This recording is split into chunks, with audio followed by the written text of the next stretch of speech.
ملګرو سلامونه او احترامات منه خبرونه د غزلزار او زیم غازی نادان قدرمنو په دینه نه خبرونه کې مونږ د وړې غونډې کې د مشاعري تابع کړی دا ما سره بده کې درې لیکوالان نشتی او د دینه به یو کلام ورو صفی الله ساگر دی اجل احمد زید او رحمان نادان دی را سره نو په یو دوه شعرونو زبد خپل یو دوه شعرونو نه صفی الله ساگر له دعوت ورکوم چې باور دی وشه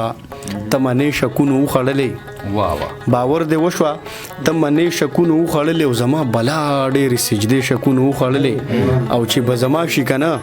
زبد هغه څنګه شم جانا نه مړه ته خو دې شکونه وخړلې ډېر مهرباني ساگر صاحب ډېر مننه به چې کلام وای ارشاد حاجی و چې زما د حال پوښتنه هم کوله دې سړی به یو غوښتنه هم کوله یو وجود به چې زما د حال پوښتنه هم کوله دې سړی به یو غوښتنه هم کوله یو وجود به بیلیدل غواړي صاحبه تل به دغه تکرارونه هم کوله او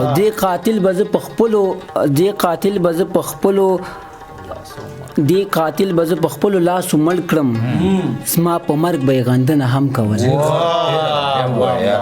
دې قاتل به زه په خپلو لاسو مړ کړم زما په مرګ به یې غندنه هم کوله ډېر بس همدا ډېره مهرباني ډېره مننه نادان صاحب د اقبال شاکر په یو دوه شعرونو باندې تاسو له دعوت تر کومه چې اول دې د خپل زړه نه ښه په صدق تپوس وکړي نو بیا دې د سړي سره اقرار سړی کوي او چې ټول عمر په دغه کیفیت کې سړی تیر کړي چې ناس په ګودر ستا انتظار سړی کوي رحمان نادان صاحب غازی صاحب اول خو تاسو ډیره مننه د علي حیران رورم ډیره مننه او زمونږ زړه ته راتیر ملګري میلمانه چې دیدنې راوړو پېښور ته زه ورته ډېر هرکلی ویم ساگر صاحب ته او اجل احمد زی صاحب سره ملګري دي چې وینو اختر قسم دی تیر شو خو اختر زم چې نن ما باندې اختر دی تر ما راغلی دي زه منندو یم خوشاله اوسئ هر کله راشئ دوه شعرونه دي به یو کلام دی چې دا د زړه د نظر خبره نه ده دا د زړه او د نظر خبره نه ده محبت د مقدر خبره نه ده محبت د مقدر خبره نه ده د پښتون د تحفظ خبره کیږي د پښتون د تحفظ خبره کیږي ګوره دا د پیښور خبره نه ده ګوره دا د پیښور خبره نه ده او اجل صاحب شعر دی چې ستانه ورستو بس په اورې تیرو ستانه ورستو بس په اورې تیرو زندگی د څه په زورې تیرو ستانه ورستو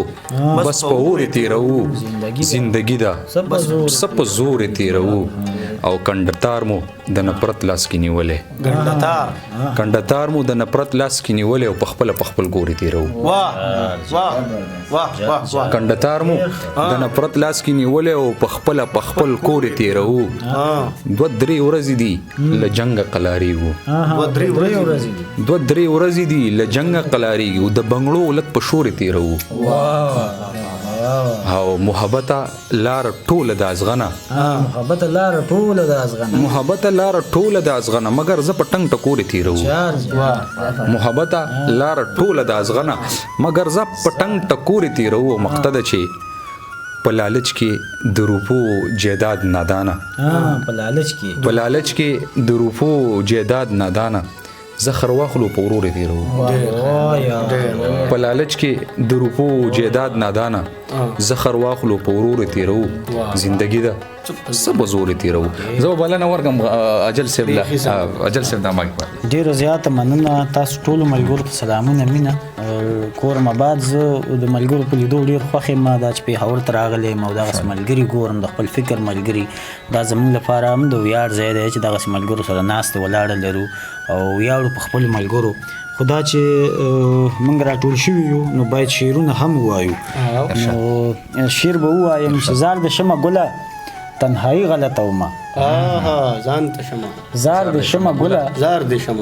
تنهایی غلطه ومه غم باندې د خپله تنهایی غلطه ومه او غږ شو چې ما خپله خاموشي کړله سندره غږ شو چې ما خپله خاموشي کړله سندره شور شو چې زه سله تنهایی غلطه ومه سکمه د سګرټه نور هیڅ هم را پاتې نه دي سکمه د سګرټه نور هیڅ هم را پاتې نه دي اورم د غزله تنهایی غلطه وم ډیر ښه ډیر ښه او وخاندم چاپیر کړم له خپل ځان نه لاسونه وخاندم چاپیر کړم له خپل ځان نه لاسونه زه چې یاره کله تنهایی غلطه وم واه ډیر ښه شعر دی دا او ځان ته کړم رایاد ستا نیمګړې یارانه ځان ته کړم رایاد ستا نیمګړې یارانه داسې مکمله تنهایی غلطه وم ډیر ښه مکه نه هوښیاره پر ما مه لره هېڅ کار مکه نه هوښیاره پر ما مه لره هېڅ کار ځکه نه پاګله تنهایی غلطه وم